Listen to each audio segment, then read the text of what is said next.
Now let's talk about resolution of a vector कि एक vector को हम तीन अलग अलग कंपोनेंट्स में कैसे रिजॉल्व करते हैं। नाउ ये सेक्शन जो है स्टूडेंट्स को कई बार बहुत कंफ्यूज करता है नहीं पर कंफ्यूज करता है। So I would like to spend some time here. मैं चाहूँगा यहाँ पे थोड़ा सा हम टाइम बिता के इसको समझें। सो हम जब भी कहते हैं कि सबसे पहले तो समझते हैं कार्टेशियन कोऑर्डिनेट्स क्या होते हैं। तो अगर कोई आपका ये एक्स डायरेक्शन इसको हम कहते हैं, इसको हम वाई डायरेक्शन कहते हैं, इसको हम जेड डायरेक्शन कहते हैं। नाउ इसको ऐसे देखें कि अगर आपका कोई फिजिकल वर्ल्ड है, जैसे for example let me use this line. जैसे फॉर एग्जांपल मान लीजिए ये आपका 3D बॉक्स है। इस 3D बॉक्स को हम ये कह सकते हैं कि हमारा 3 डायमेंशनल फिजिकल वर्ल्ड है। और इस पॉइंट को अगर मान लीजिए हम ओरिजिन कह दें, तो ये वाला पॉइंट आपका ओरिजिन हुआ। इस डायरेक्शन को हम कह देते हैं यहाँ पे एक्स डायरेक्शन, ये आपकी वाई डायरेक्शन और ये जेड डायरेक्शन। सो इस 3 डायमेंशनल दुनिया को, इस 3 डायमेंशन वर्ल्ड को हम एक्स वाई जेड कोऑर्डिनेट से रिप्रेजेंट करते हैं। और ये आपके एक्स डायरेक्शन, वाई डायरेक्शन और जेड डायरेक्शन जो है तीनों एक दूसरे के म्यूचुअली परपेंडिकुलर डायरेक्शंस हैं और इसको हम कहते हैं कार्टेशियन कोऑर्डिनेट्स। नाउ हम यहाँ पे इसको कार्टेशियन कोऑर्डिनेट्स कह देते हैं। Number system I am sure आपने पढ़ रखा है। तो मान लीजिए ये आपका ओरिजिन है जिसके कोऑर्डिनेट्स हम 0,0,0 कहते हैं। पहले वाला आपका रिप्रेजेंट करता है x, दूसरे वाला y, तीसरा z, ये आपके कोऑर्डिनेट्स रिप्रेजेंट करता है। उसके बाद आपने इसको नंबर लाइन यहाँ पे ऐसे रिप्रेजेंट कर दीजिए, मान ले 1, 2, 3, 4, 5, 6, 7 और उसी प्रकार यहाँ पे z डायरेक्शन में और y डायरेक्शन में भी आपने 1, 2, 3, 4 रिप्रेजेंट कर दिया है। और जो ये डायरेक्शन होएगी, ये डायरेक्शन कहलाती है आपकी -x डायरेक्शन। यहाँ पे ऑफ कोर्स -1, -2, -3, -4 आपके डायरेक्शन में चले जाएंगे। तो नंबर लाइन ओरिजिन से इधर पॉजिटिव है, इधर नेगेटिव है। सिमिलरली वाई डायरेक्शन में ऊपर पॉजिटिव है, नीचे नेगेटिव है। ये आपकी जेड डायरेक्शन है जो बाहर की तरफ आ रही है, इसको हम यूजुअली पॉजिटिव कहते हैं। Anything which is going inside उसको हम यूजुअली नेगेटिव जेड डायरेक्शन कहते हैं। ये आपके कार्टेशियन कोऑर्डिनेट्स हैं। नाउ मान लीजिए अगर कोई आपका चलो एक काम करते हैं, let's use this rod as an example. तो ये मान लीजिए एक्चुअली रॉड है आपकी जिसकी लेंथ 1 मीटर है एंड लेट अस से ये आपकी इसको हम सेंटीमीटर की यूनिट्स में बात कर लेते हैं। तो इस रॉड की लेंथ 100 सेंटीमीटर है। नाउ इसको अगर हम यहाँ इस पॉइंट को ओरिजिन मान के इस रॉड को हम यहाँ पे ऐसे लिख रहे हैं, तो ये जो आपका ओरिजिन हो गया, सो ये आपका ओरिजिन है, ये पॉइंट मान लीजिए। और यहाँ से आपने इसको यहाँ पे रॉड को ऐसे रिप्रेजेंट किया है। तो इस रॉड की लेंथ को आप लिखेंगे 100 आई कैप, बिकॉज एक्स डायरेक्शन में हम जो यूनिट वेक्टर लिखते हैं वो आई कैप के टर्म में लिखते हैं। तो एक्स डायरेक्शन में आपका आई कैप, वाई डायरेक्शन में हम जे कैप और जेड डायरेक्शन में हम के cap. Again don't ask me sir इसको आई जे के क्यों कहा है, श्योर कहने वाले कह गए, इसको हमें से उसे फॉलो करना है। तो इसको हम कहते हैं ये आई कैप और जे कैप और के कैप, ये आपकी डायरेक्शन डिनोट करता है। तो इसकी जो लेंथ अगर रॉड ऐसे रखी हुई है उसको हम कहेंगे 100 आई कैप, 100 सेंटीमीटर आई कैप।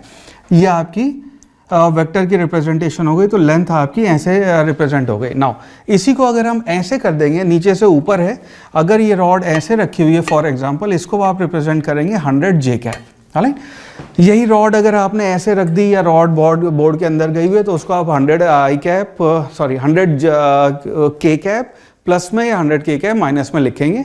ये आपके कोऑर्डिनेट्स में ऐसे हम एक वेक्टर को रिप्रेजेंट करते हैं। नाउ यहाँ तक तो यह हो गया आसान काम अपना।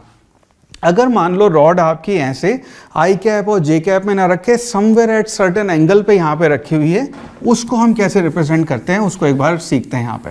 है सो इसको ऐसे समझिए कि मान लीजिए आपके कोऑर्डिनेट्स हैं, ये आपका एक्स डायरेक्शन है और ये आपका वाई डायरेक्शन है। और रॉड यहाँ पे मान लीजिए इसको ऐसे कह लेते हैं 37 के एंगल पे, या इसको इनिशियली थीटा ही लिख लेते हैं। राइट, ये थीटा एंगल पे, जिसकी वैल्यू बाद में हम 37 डिग्री ले लेंगे। इस थीटा एंगल पे रॉड ऐसे रखी हुई है। तो रॉड इस बार आपकी एक्स डायरेक्शन में या वाई डायरेक्शन में ना होकर एक सर्टेन एंगल पे रॉड ऐसे रखी हुई है। नाउ ये बात अपने को पता है कि ये आपकी रॉड की लेंथ जो है, इसका मैग्नीट्यूड जिसको हाइपोटेन्यूज कह सकते हैं, यहाँ पे आप राइट एंगल ट्राइंगल ड्रॉ करें, ये हाइपोटेन्यूज है, ये अपने को पता है कि 100 है इसका मैग्नीट्यूड। राइट, तो इसका मैग्नीट्यूड आपका 100 है। लेकिन अब इसके कोऑर्डिनेट्स को यहाँ पे जब हम रिप्रेजेंट करेंगे ये वाला, और इसकी हाइट कितनी है इसको रिप्रेजेंट करेंगे वाई एक्सिस पे, और ये एक्स एक्सिस पे कितना है, ये इसके एक्स कोऑर्डिनेट और वाई कोऑर्डिनेट कहलाते हैं। नाउ अगर आपने बचपन में ये पढ़ा हुआ है कि ये मान लीजिए एंगल थीटा है, ये परपेंडिकुलर बेस और हाइपोटेन्यूज, ये बेसिक मैथ्स में हमने कवर किया हुआ है। तो ये अगर आपका राइट एंगल ट्राइंगल है तो इस केस में हम यूज़ करते हैं पंडित बद्री प्रसाद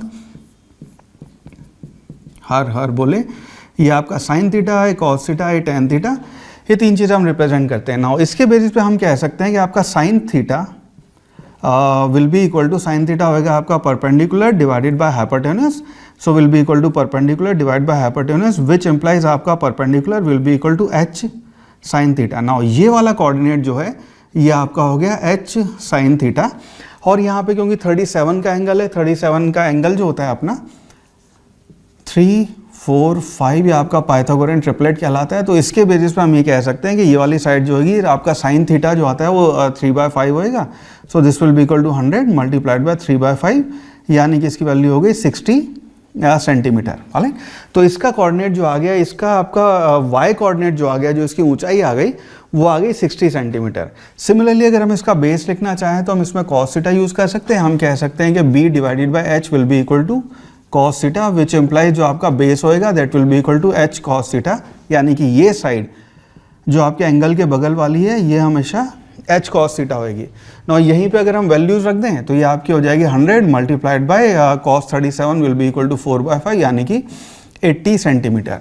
नाउ इस वेक्टर का रिप्रेजेंटेशन अगर अब आप आई कैप और जे कैप में करना चाहेंगे तो इस पॉइंट के जो कोऑर्डिनेट्स आ गए वो हो गए 60, 80, बिकॉज ये साइड आपकी आई, नहीं सॉरी उल्टे हो गए, 80, 60, तो ये साइड आई है आपकी 80, राइट, ये साइड आई है आपकी 60, तो इसके कोऑर्डिनेट्स हो गए 80, 60। नाउ एक वेक्टर जिसकी टेल आपकी ओरिजिन 0, 0 पे है और उसका हेड आपका 80, 60 पे है, तो इसकी लेंथ जो हम लिखेंगे, इसको मैं डिफरेंट कलर का पेन यूज़ करता हूँ, तो इसकी लेंथ इस वेक्टर की हिसाब इस केस में लिखी जाएगी 80 या 60 के वजह से 80 आई कैप प्लस 60 जे कैप। नाउ 80 आई कैप इसकी आपके एक्स कोऑर्डिनेट हो गए, तो इसको हम ये भी कह सकते हैं कि अगर आपको यहाँ से यहाँ जाना हो तो पहले आप 80 एक्स डायरेक्शन में जाएं, फिर 60 वाई डायरेक्शन में जाएं, तो आप इस जगह पहुँच जाएंगे।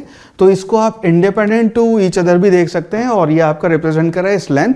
और इसका अगर आपको मैग्नीट्यूड निकालना होगा तो इसका मैग्नीट्यूड हम ऐसे लिखते हैं, लेंथ का मैग्नीट्यूड जो आएगा, सो इसको ऐसे लिख लें एल एक्स आई कैप प्लस एल वाई जे कैप। एक्स और वाई आपके लेंथ के दो कंपोनेंट हो गए, तो इसका मैग्नीट्यूड हमेशा हम लिखते हैं will be equal to L X का स्क्वायर प्लस एल वाई का स्क्वायर, यानी कि इसकी वैल्यू हो जाएगी एल की under root of 80 square plus under root of 60 square. अगर इनका स्क्वायर करेंगे, अंडर रूट लेंगे, तो लेंथ की वैल्यू आपकी 100 सेंटीमीटर वापस आ जाएगी। राइट, तो लेंथ हमें पहले ही पता था, मैग्नीट्यूड 100 है, लेकिन इसका एक्स डायरेक्शन में 80 और वाई डायरेक्शन में 60 ये इसके कंपोनेंट हो गए, और ये इसका वेक्टर रिप्रेजेंटेशन हो जाएगा एक्स डायरेक्शन और वाई डायरेक्शन में। सिमिलरली अगर ये रॉड आपकी जो है, ये रॉड ये एक्स वाई डायरेक्शन में ना होके अगर मान लीजिए अच्छा इसका कोई एंगल डिफरेंट होता है तो ऑफकोर्स ये कंपोनेंट अलग हो जाते हैं, वेक्टर अलग हो जाता। यही अगर एक्स वाई डायरेक्शन में ना हो के आपके एक्स जेड में या फिर वाई जेड प्लेन में होती तो इसकी ऑफकोर्स वैल्यू बदल जाती। अगेन ये वैल्यू आपके एंगल पे भी डिपेंड करेगी, लेंथ पे भी डिपेंड करेगी, और आपका क्या इंक्लिनेशन है, कौन से कोऑर्डिनेट्स पे उस पर होगी। और अगर तीनों से इंक्लाइंड है तो उस केस में आपके आई जे के और तीनों कंपोनेंट आ जाएंगे उस केस में। आई होप आपको रेजोल्यूशन ऑफ वेक्टर पे थोड़ी सी क्लैरिटी हुई है इसके बाद। इसी पे थोड़ा सा डिस्कशन और आगे बढ़ा के ऐसे देखते हैं कि मान लीजिए आपका कोई एक वेक्टर है जो ऐसे इस डायरेक्शन में है, और ये आपका ए वेक्टर है, उसको आपने लिखा है 3i cap plus 4j cap. इस वेक्टर का अगर हमें मैग्नीट्यूड निकालना हो तो इस वेक्टर का जो मैग्नीट्यूड आएगा ए का मैग्नीट्यूड, सो उसको हम लिखेंगे under root of 3 square plus 4 square, और उसकी वैल्यू हो जाएगी अंडर रूट में हो जाएगा आपका 9 प्लस 16 यानी कि 25, अंडर रूट आपका 5 आ जाएगा। सो इस वेक्टर का मैग्नीट्यूड हो गया 5। नाउ अगर हमें एक यूनिट वेक्टर लिखना हो, यूनिट वेक्टर अलोंग ए, तो यूनिट वेक्टर अलोंग ए को हम लिखेंगे A vector divided by A vector का मैग्नीट्यूड। तो ये यूनिट वेक्टर अपना हो जाएगा, so this will be equal to 3i cap plus 4j cap divided by 5। ये आपका यूनिट वेक्टर हो जाएगा अलोंग इस डायरेक्शन। अब इसका मतलब क्या है, इसका मतलब क्या है कि यहाँ से यहाँ आपका मैग्नीट्यूड तो 5 आया, राइट, 5, ये आपका रिप्रेजेंट कर रहा है ए कैप। अगर तो आपका यूनिट वेक्टर अलोंग आई कैप, जे कैप, के कैप इस डायरेक्शन में है तो हम उसको सीधा सीधा simple I cap, J cap, के कैप के टर्म में लिख लेते हैं। लेकिन अगर आपका यूनिट वेक्टर किसी एक वेक्टर के अलोंग है, उसका रिप्रेजेंटेशन ऐसे होता है, तो this is how we represent a unit vector. Now अगर मैं आपसे सवाल पूछूं कि find B vector that has, let's say, magnitude of 20 और along a vector. Now अब b वेक्टर है जिसका मैग्नीट्यूड तो 20 है और वो a के अलॉन्ग है, तो इसको हम सिंपल सा लिख सकते हैं कि b vector is equal to 20 a cap, और a कैप की वैल्यू ऑलरेडी आ चुकी है अपनी, सो इसको हम यहाँ लिख सकते हैं this will be equal to 20 multiplied by ये हो जाएगा 3i cap plus 4j cap divided by 5, 5 और 20 कैंसिल होकर 4 बच जाएगा, सो इसकी जो वैल्यू आ जाएगी that will be equal to 20i cap plus 16j cap. Now ये वेक्टर है b वेक्टर जिसका मैग्नीट्यूड तो 20 होएगा और इसकी डायरेक्शन अलोंग a कैप है, so this will be our final answer for these kind of problems. On the very same lines अगर कोई आपका वेक्टर है, मान लीजिए जिसको हम कहते हैं कि आपका a वेक्टर है that is equal to i cap plus 2j cap plus 3k cap, और अब आपको a मैग्नीट्यूड का वेक्टर बताना है, so this will be nothing but 1 square plus 2 square plus 3 square, ये आपका मैग्नीट्यूड दे देगा। तो इनके तीनों इंडिविजुअली एक्स डायरेक्शन में, वाई डायरेक्शन में और आपका जेड डायरेक्शन में जो कंपोनेंट्स हैं उनका स्क्वायर करके ऐड करके अंडर रूट ले लेंगे, तो you will get your final answer as magnitude. तो ये अपना हो जाएगा 9 प्लस 1 10 और प्लस 4, तो ये हो जाएगा अंडर रूट 14। सो इस वेक्टर का मैग्नीट्यूड आ जाएगा आपका अंडर रूट 14। तो इस तरह से हम मैग्नीट्यूड निकाल सकते हैं किसी भी एक वेक्टर का। एक और बड़ा इंपॉर्टेंट कॉन्सेप्ट होता है वेक्टर में जिसको कहते हैं पोजीशन वेक्टर, और बहुत सारे स्टूडेंट्स इसको या तो कॉन्सेप्ट समझ में नहीं आता है या पता नहीं क्यों इसकी वजह से गलती करते हैं। It is called position vector, बहुत सिंपल कॉन्सेप्ट है position vector. So position vector is कि अगर आपका कोई कोऑर्डिनेट है, मान लो ये पार्टिकल यहाँ पे है, ऑलराइट, इसका आपको r वेक्टर लिखना है, इसका कोऑर्डिनेट है जैसे 5,9, तो ये आपकी जो ओरिजिन है, ये आपकी जो लोकेशन है, ये आपने वेक्टर का हेड यहाँ ड्रॉ किया। तो इस केस में आप r वेक्टर या जो a वेक्टर है उसको आप लिख सकते हैं 5,9 अगर आपका यहाँ पे हेड है और ये आपका ओरिजिन 0,0 है, तो इनको माइनस करके 5 में से 0 माइनस करें, 9 में से 0 माइनस करें, तो इसका पोजीशन वेक्टर लिख सकते हैं 5i cap plus 9i cap. Similarly अगर कोई मान लीजिए पार्टिकल है आपका इस लोकेशन पे जिसके कोऑर्डिनेट हो गए लेट्स से 11,3, राइट, ये आपका कोई बी पॉइंट है, सो आर बी वेक्टर जो होएगा that will be equal to इसके वेक्टर आपके 11i cap plus 3j cap हो जाएंगे। तो आपका एक्स कोऑर्डिनेट के साथ i लगाएं, y के साथ आप j लगाएं, तो आपका ये वेक्टर आ जाएगा। नाउ अब अगर हमें कोई वेक्टर लिखना हो लेट्स से जिसका हेड यहाँ पे है और ये टेल यहाँ पे है, नाउ इस केस में 99% लोग मैंने कंफ्यूज देखे हैं, शुरू में जब उनसे बात करें सब उल्टा पुल्टे आंसर देते हैं इसके। सो ये जो वेक्टर है, क्योंकि आपने जो आर ए वेक्टर था इसको आपने लिखा आर ओ से ए वेक्टर, तो आपका जो हेड है ये आपका हेड है, हेड में से आपने टेल माइनस किया है, तो ये जो वेक्टर है ये आपका वेक्टर कहलाएगा आर ए। इस वेक्टर को आप कहेंगे आर बी ए वेक्टर, जिसको आप लिखेंगे R B vector minus R A vector. ना ये चीज़ बहुत ज़्यादा इंपॉर्टेंट हो जाती है जब हम 1D में सवाल करते हैं, ये अगर समझ में नहीं आए तो कई बार सवाल लोगों के गलत हो जाते हैं। तो इस वेक्टर को आप लिखेंगे, इसका हेड यहाँ पे है और टेल यहाँ पे है, तो इसको लिखेंगे आप R B minus R A vector. तो आर बी वेक्टर आपको ऑलरेडी आ चुका है, या फिर ऐसा भी कर सकते हैं 11 में से आप 5 माइनस कर दें, 3 में से आप 9 माइनस कर दें, और जो एक्स कंपोनेंट आया उसके साथ आई कैप लगा दें और उसके साथ जे कैप लगा दें। So this will be equal to 11 minus 5 I cap plus इसके बाद 3 माइनस 9 जे कैप।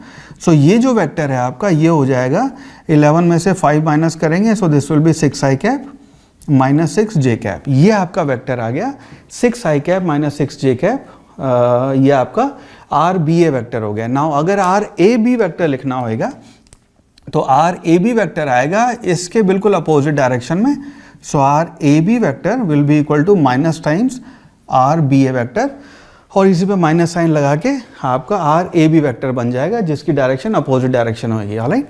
सो इस तरह आप पोजीशन वेक्टर अपने लिख सकते हैं। नेक्स्ट चीज़ का ध्यान रखिएगा, इस सवाल सॉल्व करने में बहुत काम आता है अपने।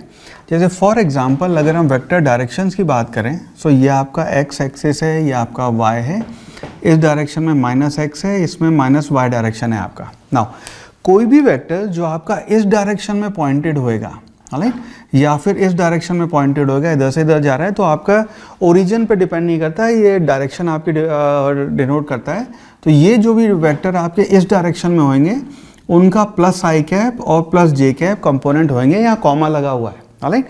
सो आपका आई कैप भी पॉजिटिव होएगा, जे कैप भी पॉजिटिव होएगा।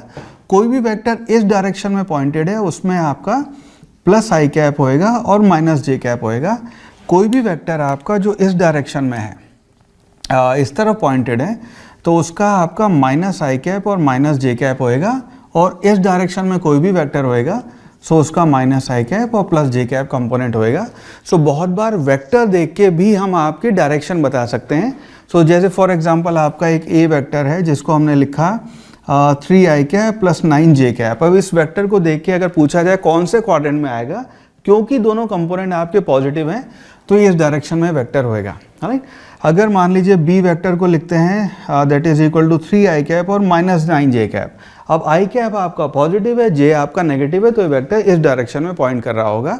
ये आपको इन जनरल आइडिया दे देगा कि कौन से क्वाड्रेंट की तरफ है। अगेन एंगल निकालने के लिए तो आपको फिर एक्स और वाई को डिवाइड करना पड़ेगा। अभी उसकी एक बार बात कर लेते हैं कि अगर आपको वेक्टर्स दिए हुए हैं तो आप उसका एंगल कैसे निकाल सकते हैं। सो इस केस में अगर मान लीजिए आपका कोई वेक्टर है, ये वेक्टर है, इसी को ले लेते हैं। सो ये वेक्टर है मान लीजिए 3 I cap plus 9 J cap. तो इस केस में अगर आपके ये थीटा एंगल है तो आपको कंपोनेंट दिए हुए हैं, तो ये तो आपका 3 आया और ये 9 आया। एक काम करते हैं, इसको ड्रॉ भी ऐसे कर लेते हैं। सो ये वेक्टर कुछ इस तरह रिप्रेजेंट हो रहा होगा, राइट। तो ये साइड आपका 3 है, ये साइड आपका 9 है। तो इस केस में आप tan थीटा जो लिखेंगे, tan थीटा, इसकी अगर आपको पोजीशन लिखनी है so tan theta will be equal to y by X. तो आपका y कंपोनेंट डिवाइडेड बाय आपका x कंपोनेंट tan थीटा देगा। और यूजुअली बेसिक में इसमें हम बात कर चुके हैं ये कि यूजुअली एंगल हम अनटिल अनलेस स्पेसिफाइड, हम यूजुअली एंगल आपके पॉजिटिव एक्स एक्सिस से लेते हैं। इसको first, second, third, fourth quadrant कहते हैं, बिकॉज एंगल आप एंटी क्लॉकवाइज डायरेक्शन में ऐसे ले रहे हैं। तो अगर ये आपका tan theta y by x है तो इस केस में आपकी tan थीटा की वैल्यू हो जाएगी 9 डिवाइडेड बाय 3, यानी कि 3 आपका tan थीटा आ जाएगा। तो theta will be equal to tan inverse 3। So ये आपकी वैल्यू हो जाएगी इसमें tan थीटा की। तो कभी भी आपको पोजीशन की एंगल निकालना होगा किस पोजीशन के एंगल पे है, तो आप tan थीटा यूज़ कर सकते हैं यहाँ पे, राइट। सो ये आपका काफ़ी हेल्प कर देता है सवाल सॉल्व करने में, उसकी इन जनरल वेक्टर को देख के डायरेक्शन बताने में।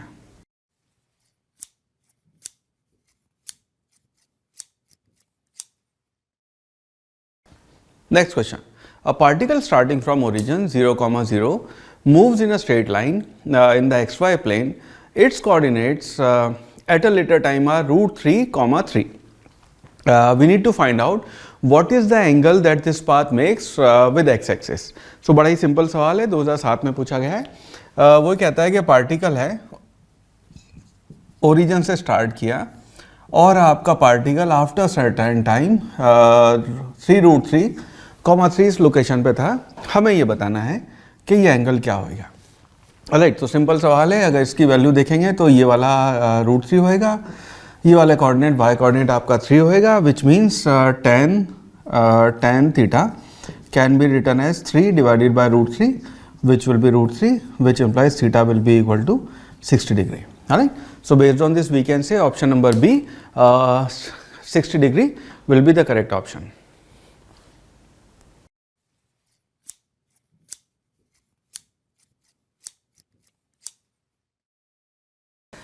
Next question. क्वेश्चन वेक्टर्स के चैप्टर से 2014 में पूछा गया। Question says a particle is moving such that its position coordinates x, y are 2 meter and 3 meter at time t is equal to 0, 6,7 at time t is equal to 2 seconds and 13,14 at time t is equal to 5 second. हमें बताना है find average velocity, हमें बताना है average velocity t is equal to 0 से t is equal to 5 के बीच में क्या होगी, और 4 ऑप्शन अपने को वेक्टर फॉर्म में ij के फॉर्म में दिए हुए हैं। नाउ बड़ा ही सिंपल सवाल है, अगर अपने को दिया हुआ है कि eight t is equal to 0 और उसकी r1 वेक्टर कह लेते हैं, उसकी पोजीशन हमें दी हुई है 2 meter, 3 meter, which means r vector को हम लिख सकते हैं 2i cap plus 3j cap. Now r2 vector at t is equal to 5, r2 vector वो हो जाएगा, वो अपने को पोजीशन दे रखी है यहाँ पे 13 मीटर, 14 मीटर, तो इसका पोजीशन वेक्टर आप लिख सकते हैं 13i कैप प्लस 14 जे कैप। नाउ आपने को बताना है 0 से 5 सेकेंड के बीच में एवरेज वेलोसिटी क्या होगी। व्हाट दैट मीन्स इज कि आपकी एवरेज वेलोसिटी वेक्टर फॉर्म में that will be equal to delta R divided by delta T.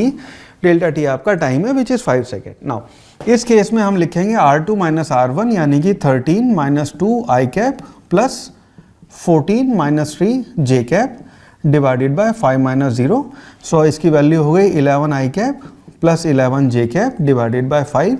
ये आपका फाइनल वेक्टर आ गया। नाउ दैट मीन्स आपका option number D would be the correct answer, correct response for this particular question. Now इस question में अगर notice करें हमें एक और डेटा दिया हुआ है which is t is equal to 2 पे अपनी ये पोजीशन है। Now that for this particular problem that data is not useful, so you can ignore that data. Alright, so option number D would be the correct choice.